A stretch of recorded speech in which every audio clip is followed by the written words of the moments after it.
sent out a tweet in which he finally admitted that a Trump Tower meeting between Don Jr. and some Russian woman that Trump originally said was intended to gather opposition research against Hillary Clinton was in fact intended to gather opposition research against Hillary Clinton. That's right. This wildly insane change of story came during a tweet storm or a tweet tornado or even possibly a tweet forest fire or other natural disaster, and sent headline writers rushing to their headline writing machinery to write headlines proclaiming that Trump had at last frankly acknowledged that what he's been saying about the meeting for over a year is still what he's saying. The New York Times, a former newspaper, ran a story headline, quote, "President Trump admits Trump Tower meeting was meant to get dirt on Clinton," unquote, in which the paper revealed that Trump's admission was exactly what he has been saying since the meeting first became public last July.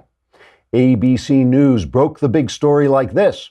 The other major headline involving the president tonight, the meeting at Trump Tower with Russians, the president now tweeting that the meeting was about getting dirt on Hillary Clinton. And then, in the very same report, played Trump's statement from a year ago. It's called opposition research or even research into your opponent. So that's a shocking change from one version of the story to the same version of the story a year later. CNN issued an analysis headline, quote, "Why this weekend's Trump Tower tweet matters." Because if CNN didn't tell us why it mattered, it would almost seem that it was a complete non-event that didn't matter at all. But thank heavens, CNN was there to disabuse us of that silly notion. And I read their article, and I can tell you that CNN says this tweet matters a lot. I can't tell you why it matters because that wasn't in the article, but I'm sure CNN knows and is just keeping it secret until they can spring it on us later as a surprise. Whatever happens, it seems clear that this latest scandal is the beginning of the end of a presidency that has been ending since the beginning, but is now really beginning to end because we've ended the beginning and are beginning the end of the beginning. Or maybe this is just more media crap. That's also possible. Trigger warning. I'm Andrew Klavan, and this is the Andrew Klavan Show.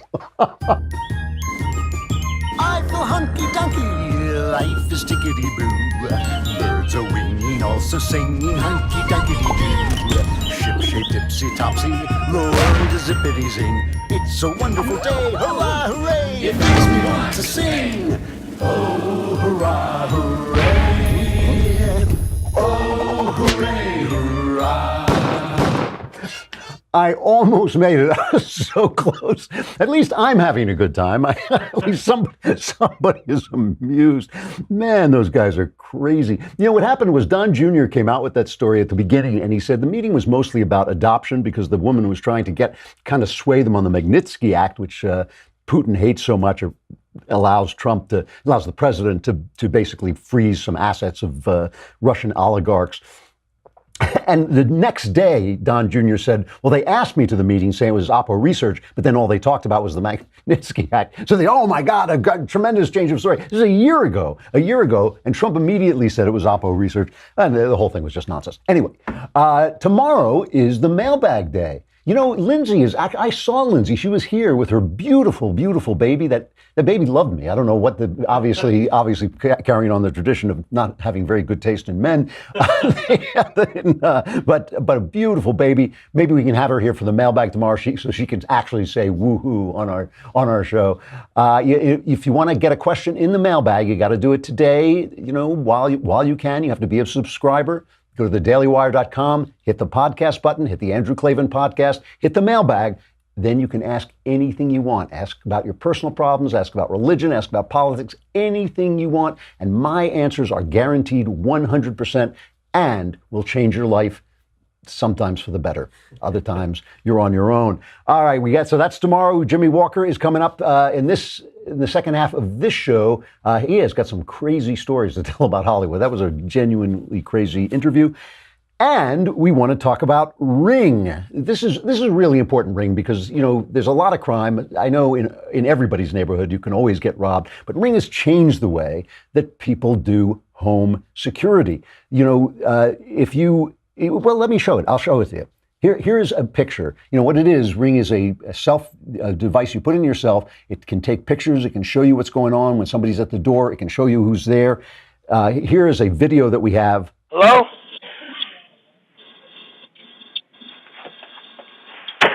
Hey, Are stop you that. okay? Leave my house or I'm calling the police. Okay, what you need to do... Hey, Tim, leave my house. Stop now or I'm calling the police. why would you tell me that? Because you're trying to push my door in. Leave now. Sir, I'm about to smash what's in there. I'm calling the police. Okay, I am the police. A Ring video doorbell lets you see and speak to intruders on your smartphone from anywhere and even share video clips to neighbors using the Ring app. Ring's Floodlight Cam and Spotlight Cam lets you build a ring of security around your entire property. This is something that I really like having in our neighborhood. Stop crime before it happens and help make your neighborhood safer with Ring, and you can save up to $150 on a Ring of Security kit at ring.com/Klavan. That's ring.com/Klavan. $150 off when you go to ring.com/Klavan.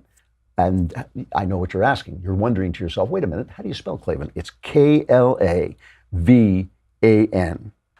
So yesterday's show, we were talking about the press's sensitivity to Trump's attacks on them, which they have so well earned and deserved. And now they're saying, oh my gosh, he's going to get us all killed and we're all going to die. And then at the very end of the show, I started talking about what had just was a new story at the moment. And I had come in only knowing that Facebook had taken Alex Jones and his InfoWars off their website. And that's all I knew. And I was talking about how I didn't think they should do that. I thought it was wrong. I thought it was a form of censorship, even though it's not violating the First Amendment. Just because somebody has a right to do something doesn't mean he's doing something right. And I think Facebook was doing something wrong. And I said, you should always counter bad speech with more speech.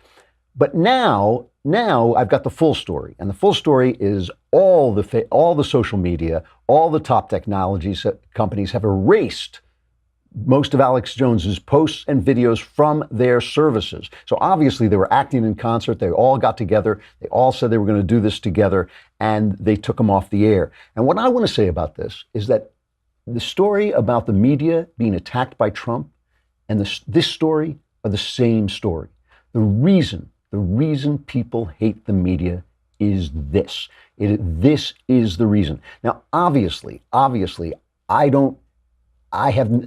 shouldn't have to say this. I've made fun of Alex Jones a million times. None of us on the right likes defending Alex Jones. Alex Jones really is a strange, bizarre dumpster fire of a human being. I mean, his show is disgusting. If you took the person on CNN I like least, and I dislike them all, but I mean, if you took Don Lemon, somebody I really don't have a lot of respect for, Don Lemon and I probably have more in common ethically than Alex Jones and or Alex Jones and Don Lemon. I mean, that's how far out Don Lemon. I mean, sometimes he was just funny. He had this one video where he decided that Michelle Obama was a man, and it's always impossible to tell how much he's just trolling the audience. But he had this. Here's this video where he proves Michelle is actually a man.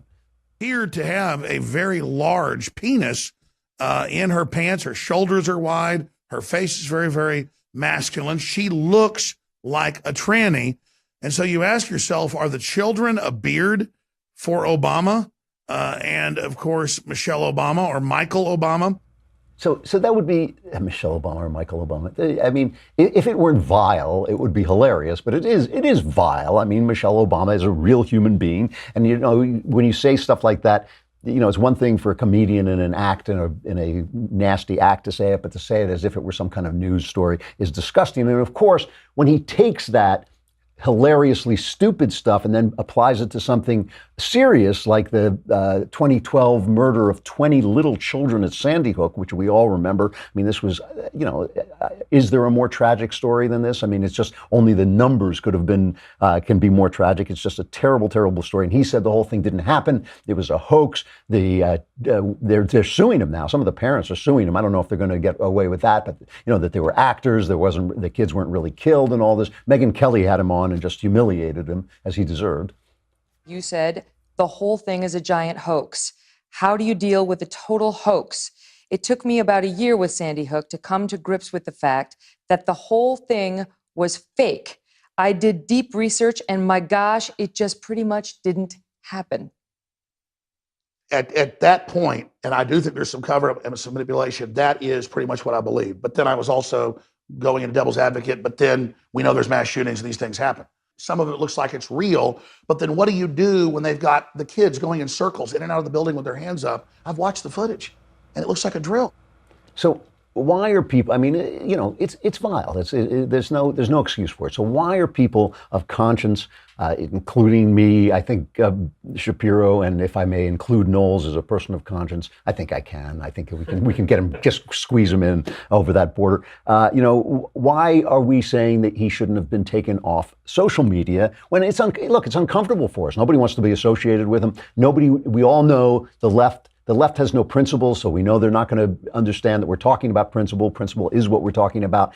But it has to be said that this is why people hate the press so much, because they took him off for hate speech. And hate is always and forever defined in one direction toward the right, which makes us suspect and makes us know. I don't suspect it. I'm sure that this is just the first inroad that is going to come closer and closer to people of conscience like myself, like Ben, that eventually they're going to be editing us all. They already give me hell on YouTube. They already make it hard for us to monetize our videos on YouTube. They make it hard for Steve Crowder. They make it hard for anybody on the right that they can get. They take off our videos for the slightest infraction of anything. This is just a way of taking a guy who we all dislike and saying, oh yeah, it's just him, but it's not. And we know this. We know the way they define hate because, Farrakhan is still on social media and he is no less hateful than Alex Jones. That woman, Sarah Jung, is just as hateful, just spewing hate, so she gets a job at the New York Times. And the New York Times, well, she was kind of imitating what the right is doing. No, she wasn't. She's full of hatred for white men. She's a racist who is full of hatred, and their hatred was on YouTube, and she just got hired off it, and nobody's going to take her off. So Alex Jones is just an easy target on the right. And the reason this is the same story as Trump's attacks on the press is because for years, for decades, the press and the left, but I repeat myself, the left has been defining those in opposition to them as hateful. Okay? So when you define, look, we say we want border enforcement. They say, oh, well, the people coming over the border are kind of brown, so you're racist. We make a joke about Obama, or we say, I don't like Obama. I think Obama was a corrupt, incompetent. Oh, well, Obama is brown, so you must be racist. You say the other day, Trump pointed out that Don Lemon is an idiot. Don Lemon is not that bright a guy, but Don Lemon has brown skin. That's racist.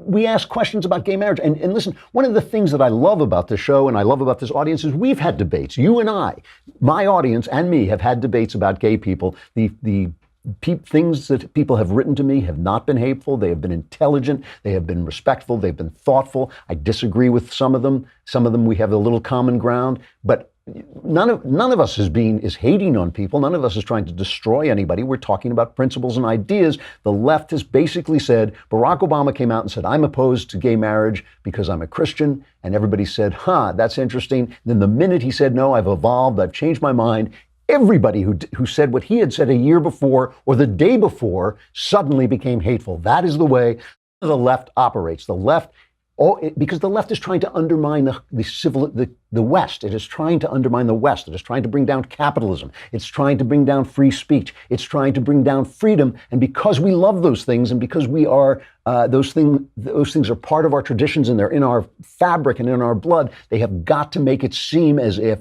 the products of those things, the products of free speech, are somehow unacceptable. That has been what the left has been trying to do since the 60s, really, is to declare that everything that they don't like is somehow outside the Overton windows, outside what should be protected by freedom of speech and by all the other guarantees of the Constitution. So we have these debates and they're perfectly good, but if we say, hey, you know what, that baby in there, that baby in your womb, when you take a picture of it, that looks awful like a baby to me. It's DNA. Now that we have DNA, we can see that it's a unique creation. Has nothing to do with some invisible spirit entering its body. I'm looking at that DNA. I say that's a unique creation. In that DNA is written an entire life that will unfold if you leave it alone. And you say, oh, we're living in The Handmaid's Tale. That's your response. That's Brian Stelter's response on CNN. That's the Handmaid's Tale's producer's response. And I've told you, I know those folks. They're incredibly smart and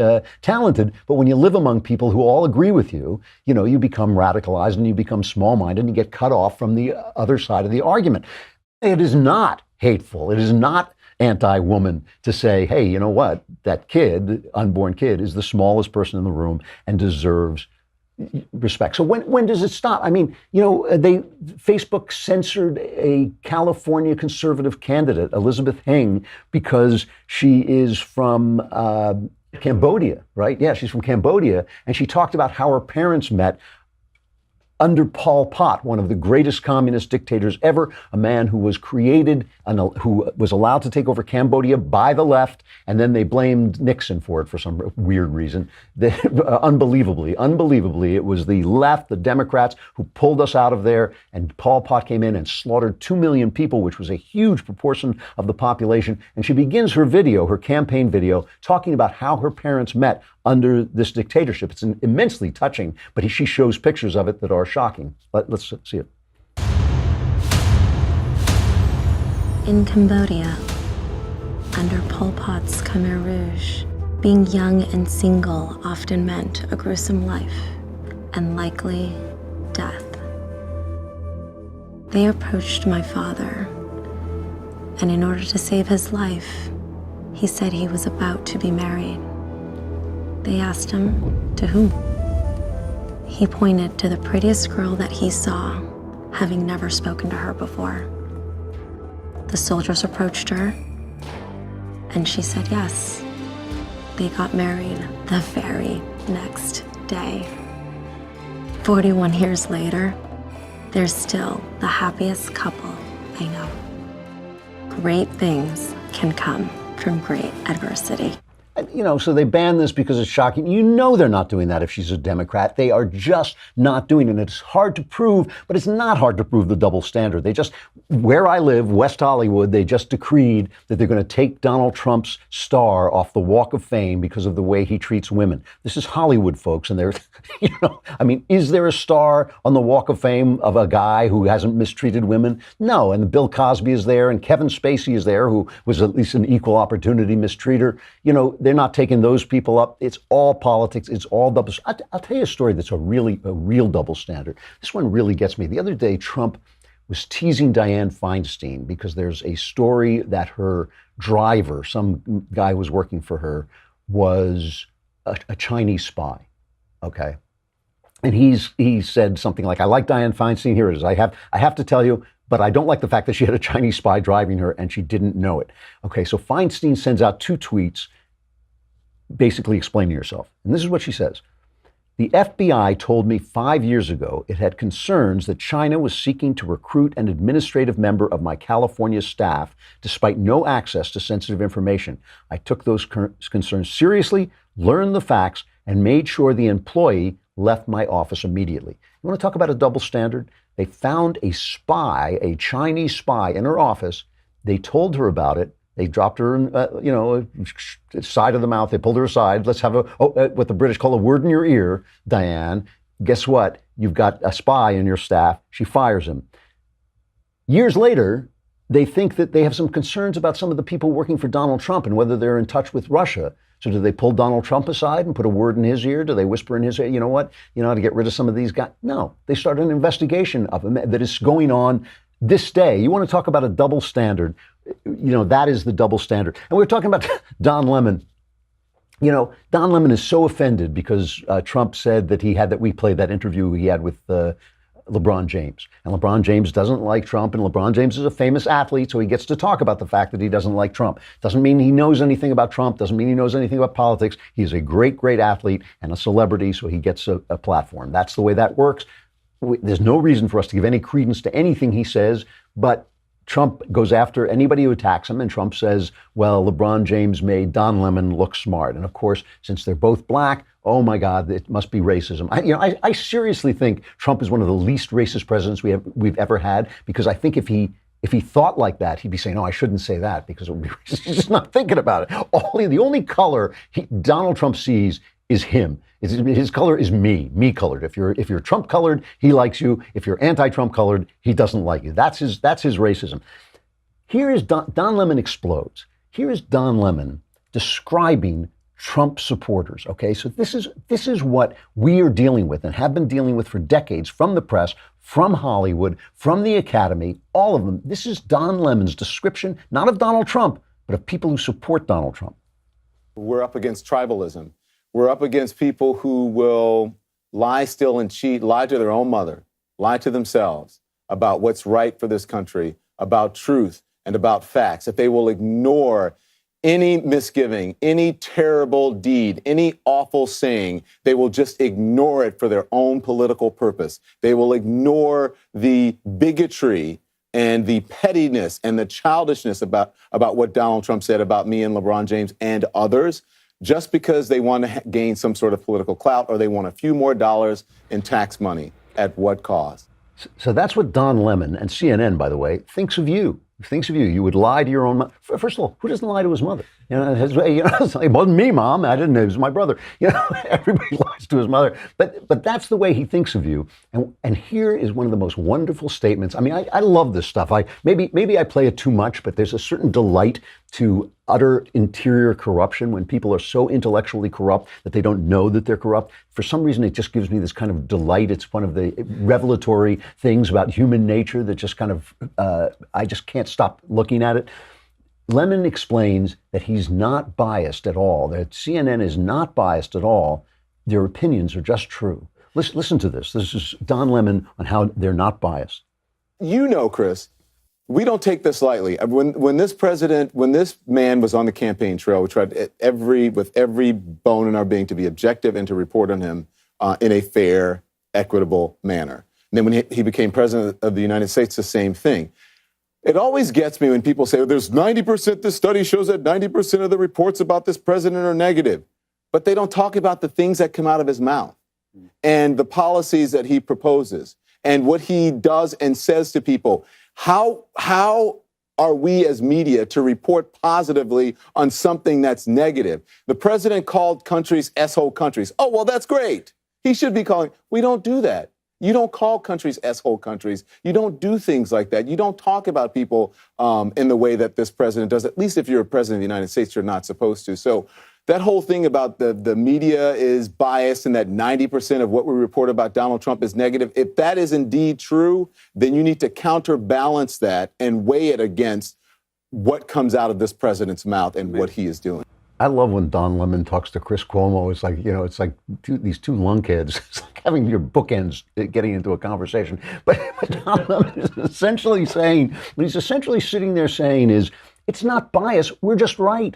But that's what all biased people think. If he just reported the facts, Trump said this, he did that, we wouldn't be arguing with him. But it's that's the bias. And he's so blind to it, he can't see it. He's so biased, he can't see that it's right there. Here's what I want to say about Facebook. And I just want to make it absolutely clear that I am not saying that they should censor the left and censor the right. They should stop censoring. And it has nothing to do with their rights as a private company. It has to do with what is right.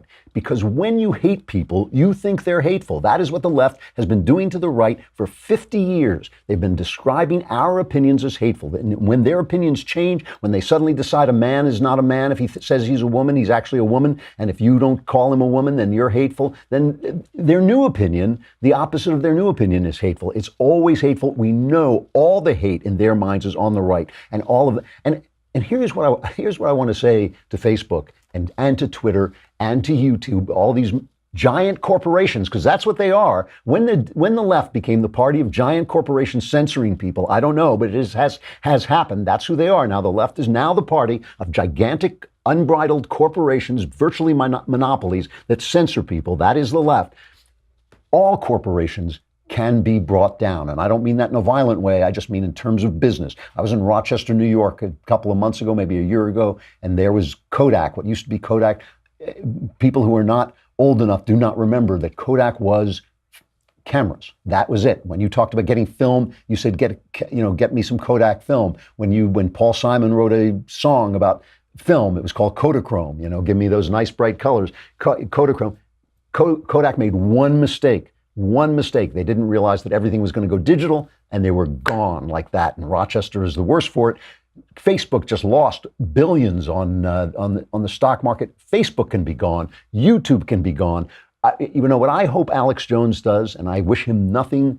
I don't wish him any success, but I have to say, in this case, what I hope he does is I hope he builds his own platform. Yeah, I recommended this when they started the Daily Wire. I said, we should have a backup platform. So when they start to censor us, we have a go-to place where we can say, hey, you can't see it on YouTube, but you can see it here. But we haven't done that yet. But I think that that's what Alex Jones should do. Let him build his own channel. And I hope, and I do, I hope it succeeds. I hope the people who want to watch the crap that Alex Jones spews out can see it there, because ultimately that is what the right is going to have to do. We're going to have to build our own channels, our own platforms, and bring these guys down. If the NFL can be brought down, the biggest company in America, what was until a little while ago one of the most successful enterprises in America, if the NFL can be brought down, so can Facebook, so can YouTube, so can Twitter. If they're going to censor American speech, if they're going to lose the plot of American life and start to censor speech they don't like, they have a right to do it, but it's not right to do it. All right. Maybe that's hate speech, though. Maybe they may censor me for hate speech. All right. Jimmy Walker is coming right up. Come on over to thedailywire.com. While you're there, subscribe. It's a lousy $10 per month or $100 for the entire year, and you get to be in the mailbag. Hit the podcast button. Hit the Andrew Klavan podcast, hit the mailbag. You can ask me any question you want. My answers are guaranteed correct. I mean, it solves all your problems. Right now you have $10 and problems. Subscribe, you won't have the $10, you won't have the problems. Mailbag is tomorrow. Jimmy Walker coming up.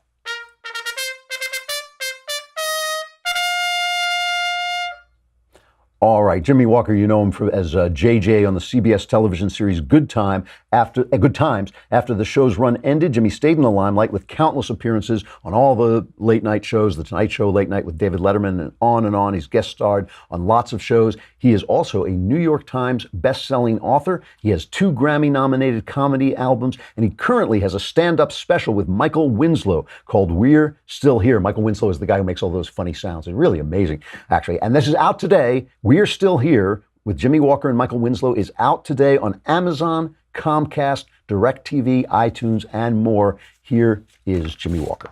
Jimmy Walker, thanks so much for coming on. I appreciate it. No, I appreciate it. Thank you so much. Let's start by talking about your new special. You got a new special coming on. What with Michael Winslow, isn't it? The sound guy. Michael Winslow from Police Academy, who the man of 1,000 voices, noises, whatever you want to call it. 1,000 sounds. That's his moniker. And so now streaming services have given like this whole new life to stand-up. Are you seeing stuff that you like, stuff that you don't like? Well, there's comedy's changed, of course, in the last 50 years a lot.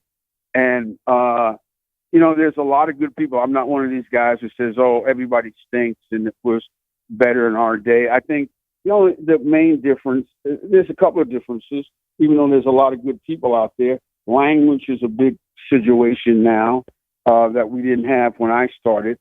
I think the fact that the country is divided, that makes comedy divided, and comedy is probably the leader of that. We have Mel Brooks always said, funny is funny. Well, funny isn't funny anymore because there's different kind of comedy. We have gay comedy, Hispanic comedy, lesbian comedy, Eskimo comedy. There's comedy for everybody in niches. When I started, if you saw Flip Wilson, I saw Flip Wilson. If I saw Alan King, you saw Alan King. Now there's comics that are just for one particular segment of the public. As you can see on late night, there's no positive Trump comedy out here. So that is only for the anti-Trumpites, I guess. And that's the way comedy is going. So comedy is part of our great American divide right now. Wow, that's really interesting. Now, I know that you are much more conservative than most of the people in Hollywood. Is your act conservative as well?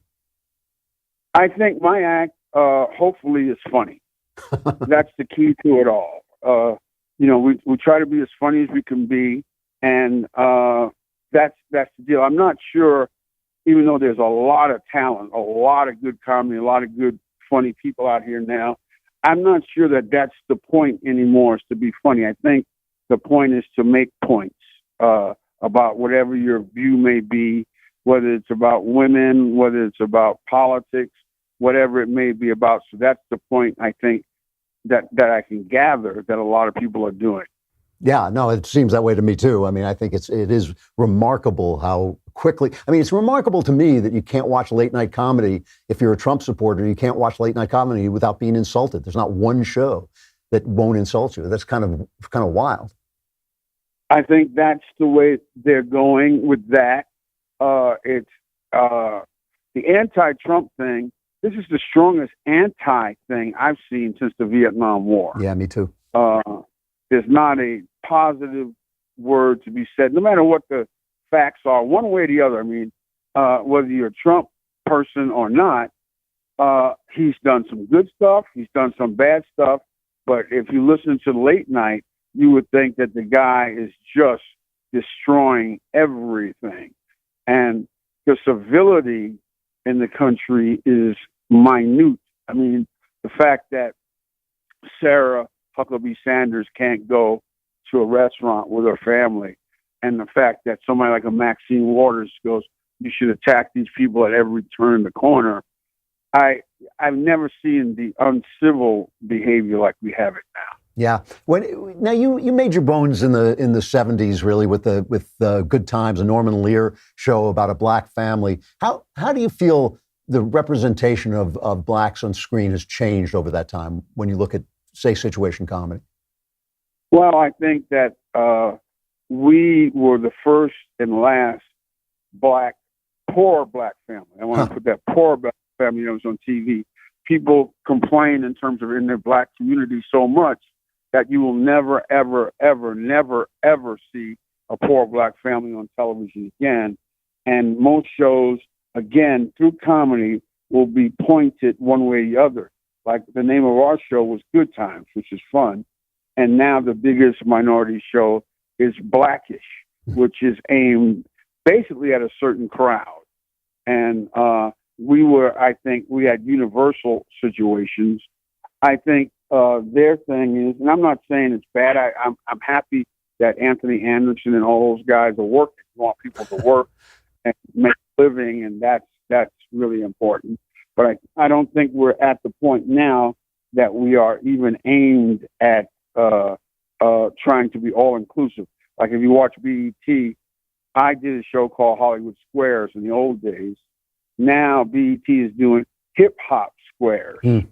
So I think that we've gotten to the point now that whatever your group is, it's pointed toward that group, and it continue. You would imagine, as much as I travel and with cable and everything, that the country would be very united because everybody would see, you can see all sides of the whole deal.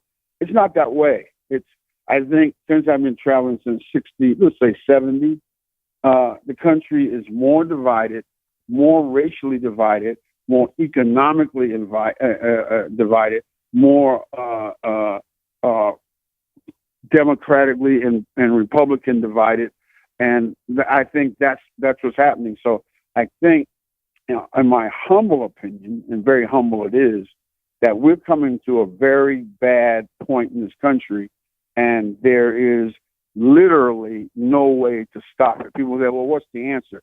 I don't think there's an answer. I think we're going down a really severe rabbit hole, and I think that the anarchy on both sides, it's not just on one side, it's on the liberal and the conservative side. The anarchy in relationships in this country is severe, and we could be coming to the end, kind of a Sodom and Gomorrah situation. Wow, that's a pretty scary thought. I mean, I work out, and I've worked in Hollywood as a screenwriter, and because I'm a conservative, I know a lot of the conservative people out here, and conservative black people who work in Hollywood have told me stories of their mistreatment when their political opinions become known that are horrific. I mean, they're mistreatment by white people for coming out as conservative.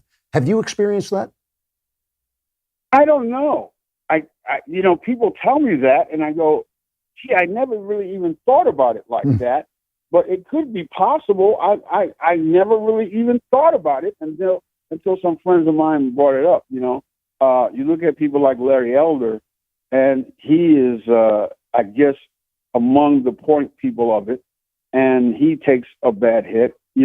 All those other guys, the Shelby Steels, all those other people like that. I mean, I guess they take hits, And then you looked at Charles Payne, who's on Fox, and the other guy from the Wall Street Journal. Jason Riley. They've claimed, Jason Riley. They claim they've taken hits. Sometimes I may be in the glaucoma mood and not really see it, but maybe it is happening. Yeah, yeah. I just want to go back for a second. I was curious when you said there's no more poor black families on TV. Why do you think that is? I mean, it seems to me there are fewer poor white families too. That comes through the protest. The black people protested it. They didn't want to see it. So therefore, they took it off. And after our show was on, there wasn't a black family until the Cosby Show, and Cosby wanted it to be about the honeymooners, bus driver, and the networks have taken so much heat that they said no, we can't do it. Just too bad. Wow, I didn't know that. That's really interesting. That was good. Well, I'll tell you a quick story, and it's a very interesting story. When we were on, people protested and complained so much that we finally got off, whatever. But they didn't do another black show because they were very nervous about it. So therefore, when Cosby got on with the honeymooners, they said, no, we can't do that. Now, Cosby was on, and Fox was just starting at that time, Chris Albrecht and those guys. And so Chris Albrecht and those guys said, boy, this Cosby show is so saccharine, so sweet. Can we do a counterpiece to the show? So one of the writers who's on our show, Michael Moy, who I can give you, you don't even want to go through his story because he's fabulous. Great writer. But anyway, he had a deal with Fox. So he said, can you write a counterpiece to the Cosby Show? So he did. And they loved it. They said, it's fantastic, but we can't do it because black people would go insane. So we can't do it. So the next regime came in. As you know, every 2 or 3 years, there's a new regime. They read it because it was in their files, and they were paying Michael to work at Fox Television Entertainment Branch. They read it, and they loved it. They said, boy, we just can't do it. It's too much. The third regime came in and goes, man, this is the best thing we ever saw. Fantastic. He said, well, we can't do it. The black people will complain. Somebody said, well, let's do it as white people. It's a great idea. They did it. Married with children. You're kidding me. That's an amazing story. I mean, I wish I could be shocked, but I'm not because it's Hollywood. But like that is an amazing, amazing story. You know, it's funny. Recently, this film Black Panther came out and it was a big success. And everybody was reacting as if no one had ever seen anything like this before. And it seemed to me, you know, I used to go to the Wesley Snipes Blade trilogy, and it seems to me... The Blade trilogy goes back to Shaft. It goes back to all of that. Same thing. And it seems like we didn't even, you know, back then it seems like we didn't even notice it. You know, it's just Wesley Snipes. He was an action star. And now everything is so branded according to its race that it almost seems like we've taken a step backwards. Is that just me? Yeah, well, you look at the shows, Black Panther, Blackish. They have another one out now. The Black Panther movie. It's just gone berserk. It's gone berserk.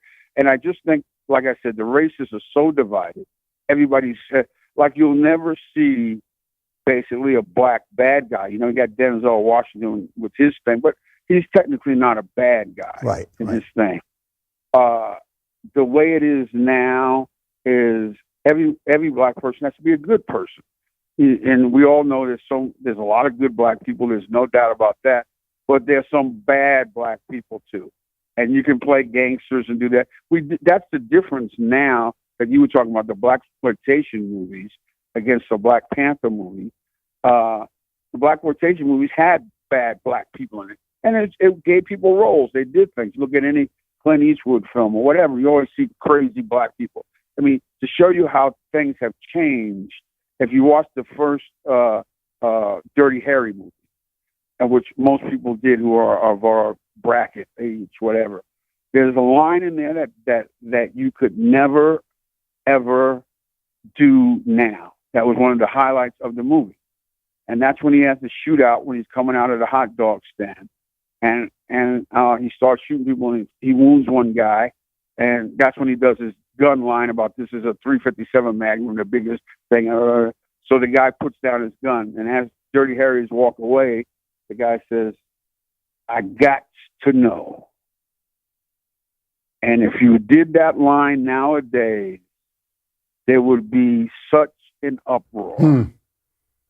I got to know. Yeah.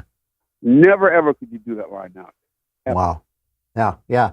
Now, you know, I watch some of the stuff going on. Like, I know my agent gets calls for writers of a specific race because the idea is you can't write out of your race.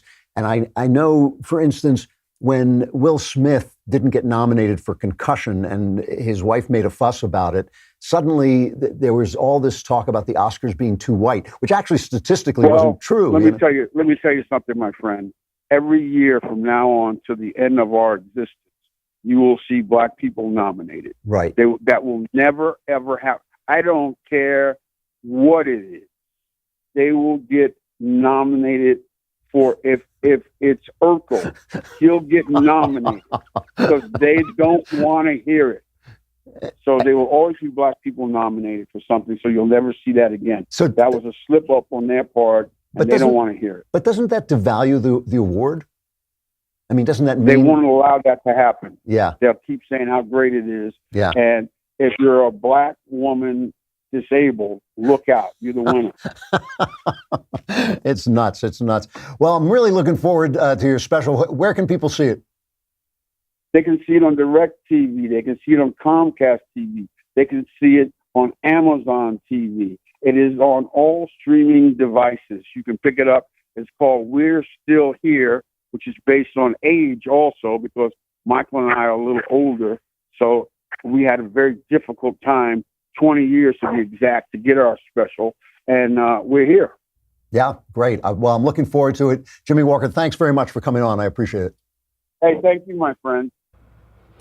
That's an incredible story, that one about Married with Children. I mean, that's just, and it's kind of classic. It's classic of how this stuff works, that once you start thinking in terms of race, it's always the minority who gets screwed in the end. It always comes back because, well, why not? If that's what you're thinking about, the only way to lift up minorities is to remove race from the equation.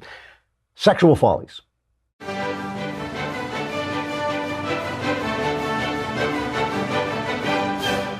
So I spotted this from Chicks on the Right, who are great tweeters. I love what Chicks on the Right tweet.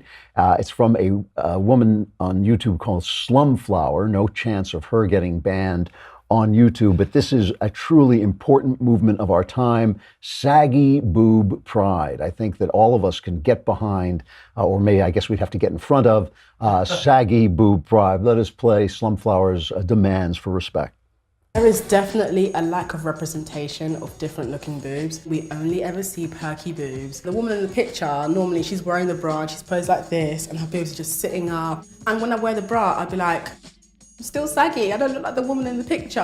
When a particular message is being pushed repeatedly, that becomes your reality, and most people aren't aware of how their reality has been constructed. You often feel like something is wrong with you. I used to hide my boobs, I used to hide my big hair. I started the Saggy Boobs Matter movement because at 19 years old, I decided to stop wearing a bra, and it was received with a lot of cynicism. Aren't your boobs a bit too saggy for you to not wear a bra? In order to normalize something, you have to repeat it. The whole purpose of this movement is to encourage you that your body matters exactly how it looks. There are absolutely unrealistic expectations set on breasts. The only person in the world who deserves to have an opinion on breasts is a newborn baby. And funny enough, I've never actually met a newborn baby who's had a problem with boobs. The actual boob issue is being made up and it's all fake news.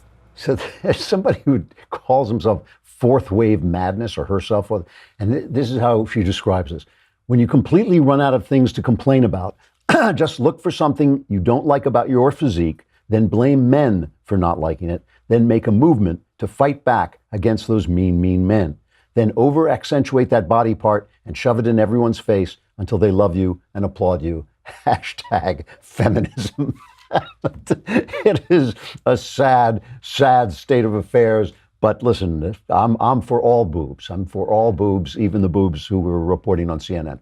All right, the mailbag tomorrow. I'm Andrew Klavan. This is the Andrew Klavan Show. We will see you then.